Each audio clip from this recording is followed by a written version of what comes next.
whatever our model, one needs to minimize f of x minus y, where y is the data, the values that you want to predict. You want to minimize the error between what you already have, real values, and your predicted values for those real values. But f is complicated. There is no formula like the normal equations that we had for linear least squares.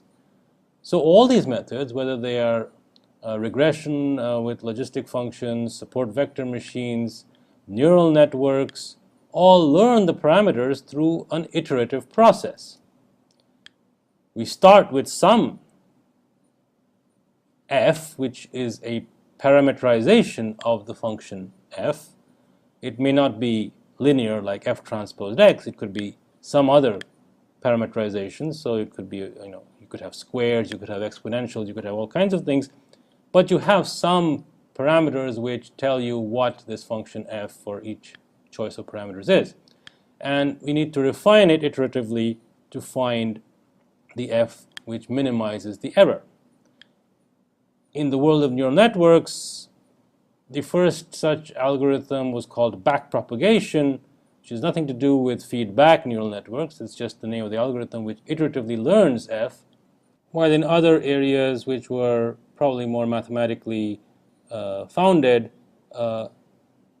straightforward optimization techniques were used to find the minimum of this error. So if we start off with a guess and we choose maybe a slightly different f as two different guesses, one way to start minimizing this error or moving towards a value of f which is likely to have lower error is to use something called gradient descent. This formula looks a bit daunting, so let me explain it in simple language. Epsilon of f is a function of the parameters of f, so one can measure how fast this function changes if one changes each component of f separately, which is nothing but taking the partial derivative of the function with respect to that component. String all those partial derivatives together and you'll get a vector which is just this del sub f of epsilon. That vector tells you which direction to move each component of f so as to reduce epsilon. So, for example, if the first component of f is such that if you increase it, then epsilon decreases, then you would choose to increase that component of f. If the second component is one which decreases epsilon only if you decrease that component, you would decrease f. So then that particular element of del would be positive.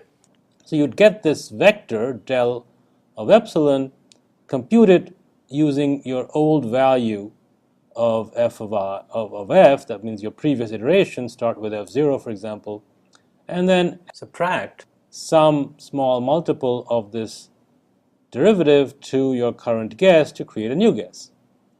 Now, you need to compute these derivatives, so you use the differences between epsilon at f of I and epsilon at f of I minus 1, divide by f of I minus f of I minus 1 component-wise to get estimates for these derivative, and that's why you needed two guesses to start with, so because you have to bootstrap this iteration. Now this is a very popular and very simple method. You can have more complicated ways of finding the minimum value of epsilon by using Newton's iteration, where you use second derivatives in addition to first derivatives, and various different techniques in the mathematics literature are available to you. This works fine if you have numbers. That means if you have the x's are actual values, as we have been assuming, but there are of course some caveats. This iteration sort of works, and all such iterations work provided there's only one minima, and you're actually starting very close to that minima if there are multiple minimas. And if there are many different minimas, you might get stuck in a local minima and not really get to the real minimum value. So you need better techniques. The other thing could be that the function f might not necessarily be parameterized by a single set of values. There may be some constraints. You might have a function which says that you have 5 different lines which meet at the connecting points, and that's your function. So you're going to try to fit 5 lines to all your data. Then you have constraints, which will then make this iteration a little bit more complicated and complex as well. But we won't go into those details right now. The other problem is if x is not numbers, and if x is categorical, at least some of the x are categories like yes, no, red, blue, or green, then you somehow have to convert them to a binary form. So if there are n categorical variables, you might want to convert them to, for example, 0 or 1. Of course, now you're going to have many more than n. So you would say, like words, you have categorical variables which are words, and you suddenly increase the dimension of your space from, say, you're talking about one word, but words could be out of a set of millions, so now you have a million dimensional space, and it's 0 or 1 depending on whether that word is there. Now that tremendously complicates such methods, and they often become unviable if your categorical data is very high dimension, and you have to use different techniques to learn parameters.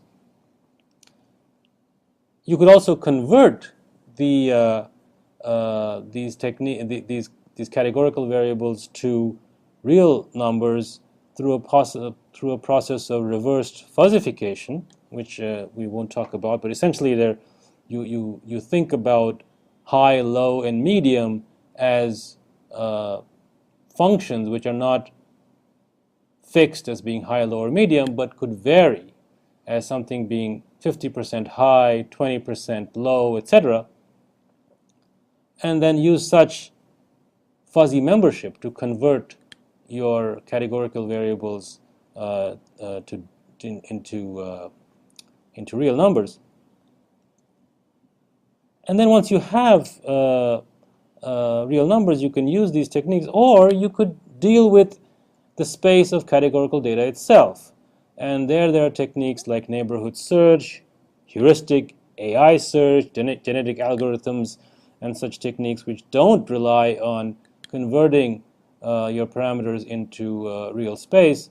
And then you get the problem of a combinatorial explosion, and you have to use all kinds of techniques to figure out good ways of minimizing the error.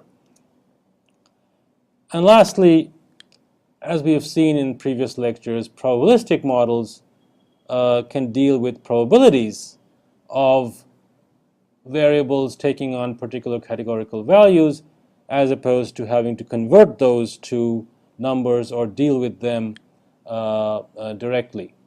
And these techniques are becoming increasingly powerful and popular precisely because you're able to deal with the numbers without having to get into too much exponential or combinatorial blowup. Now, that's quite a mouthful, and many of you might not have got it, but those of you who are on the verge of graduate research might want to listen to that spiel a couple of times, because it does sort of unify different or sort of give a bigger picture of how learning parameters in predictive models work and what are the possible options. There are some more linkages which I'd like to explore. For example, here we are trying to minimize the error in a predictive model. In other situations, we might need to maximize a choice, such as you want to find the best way to transport goods across the country, or the best way to allocate one's advertising funds across different channels. So there you're trying to maximize some function, and that's related closely to the problem of minimizing the prediction error. Similar techniques, gradient descent, Newton's method, and various others apply. All the similar problems in terms of categorical data, local minima, and constraints all apply as well. Then once one has decided where one wants to go, one needs to figure out how to get there. So typically, if you're driving a car, for example, you have a system and your angle of steering could be, say, theta, and every time you change your theta, your car will move in a certain direction, so you'll have a new state of your system, and the goal is to figure out which sequence of control actions will ultimately minimize the difference between the state of your system and where you want that state to be. And there could be other constraints that you want that path to be fairly smooth, etc. So you get all those problems of constraints again. Again, it's a minimization problem, and here, unlike in the first two cases of minimizing the prediction error or optimizing a function, each iteration is actually executed, and the response of a system rather than a function calculated abstractly is what you're dealing with. So an actual control system will make a change, see what the output is, and make another change. Again, techniques like gradient descent, Newton's method, and all that start applying, but now you're controlling actions. So from predicting the future or predicting where things are going to go, to figuring out how to best utilize that information to optimize one's own goals, and then to decide how to change one's behavior or change one's system so as to get to the goal state. All these are tightly related. And I hope you've seen that the mathematics is related. Now let's talk about some of the applications.